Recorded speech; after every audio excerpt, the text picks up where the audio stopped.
You know the feeling, right? You click a link, you're ready to go, and then bam, you hit a wall. You're not on the website you wanted, you're stuck in this weird digital waiting room. Well, today, we're going to pull back the curtain on that super familiar pause and see what's actually happening in those few seconds. Ah, this screen. Just a moment. It's the universal sign for hang on a sec on the internet. And yeah, it kind of feels like a speed bump, just a little annoyance getting in your way. But believe it or not, it's actually the opening scene of a tiny, really fast security check that's playing out right on your screen. That's the big question, isn't it? What is actually happening in that 5-second gap? I can tell you it's not a glitch and it's not your internet acting up. It's a totally deliberate, calculated move. So let's finally unpack the mystery behind this page and figure out what it's really doing. To get why this page pops up, you first have to understand the problem it's trying to solve. This check is a response to a constant, invisible war happening online every single second. It's a defense mechanism against a whole unseen army of automated attackers. And hey, the clue is usually written right there on the page. The website has basically hired a security service, and its main job is to guard the front door against something called malicious bots. These bots, they're the bad guys in our story. So what even is a malicious bot? Well, think of it like a ghost in the machine.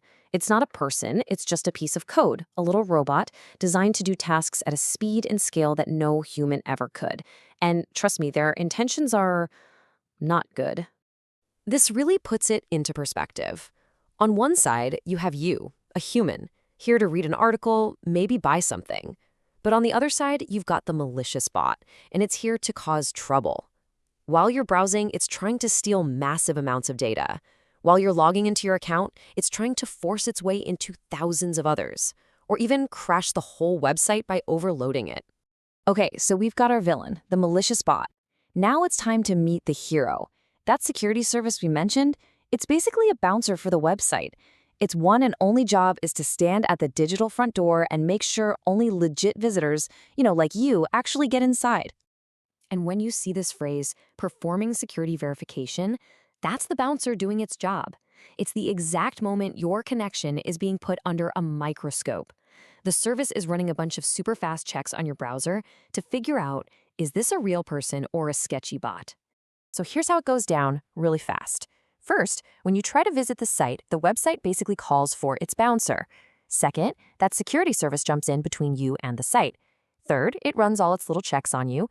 And fourth, assuming you pass, you get the all clear. The crazy part? This all happens in just a few seconds. Now, I'm willing to bet you've seen this mess of letters and numbers at the bottom and just completely ignored it. I mean, why wouldn't you?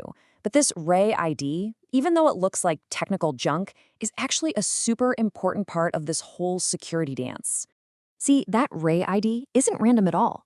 It's basically a unique tracking number for this one security event, kind of like a digital ticket stub.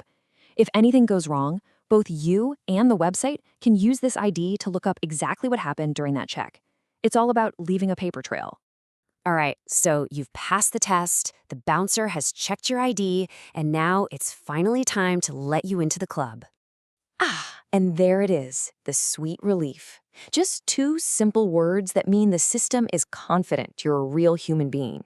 The check's over. You've got the green light. This last little message, that's the digital handshake. The security service has done its job, and now it's passing your verified connection over to the actual website you wanted to see in the first place. The bouncer is basically on the radio saying, hey, this one's cool, let him in. And what about when it asks for JavaScript and cookies? Well, that's actually a key part of the test. See, most of the really simple bots out there, they don't bother processing complex stuff like JavaScript. A real browser operated by a person does. So this is one last easy test to prove you're not a cheap bot. It's kind of like asking you to walk and chew gum at the same time. So, after all that, what's the big takeaway here? Why should any of us care about this little pause? Well, it's way more than just a technical thing. It's actually fundamental to keeping the web we use every day safe and working properly. And this is really the core of it. That little interruption isn't an error or a bug. It's a shield. It protects the website from getting attacked, and it protects you from the fallout of those attacks, like your personal data getting stolen. Honestly, it's a pretty small price to pay for a much safer internet. So the next time you land on that just a moment page, you'll know what's really going on, that there's this invisible security check happening right in front of you. Which kind of makes you wonder, right? What other invisible systems are out there quietly protecting us with every single click we make?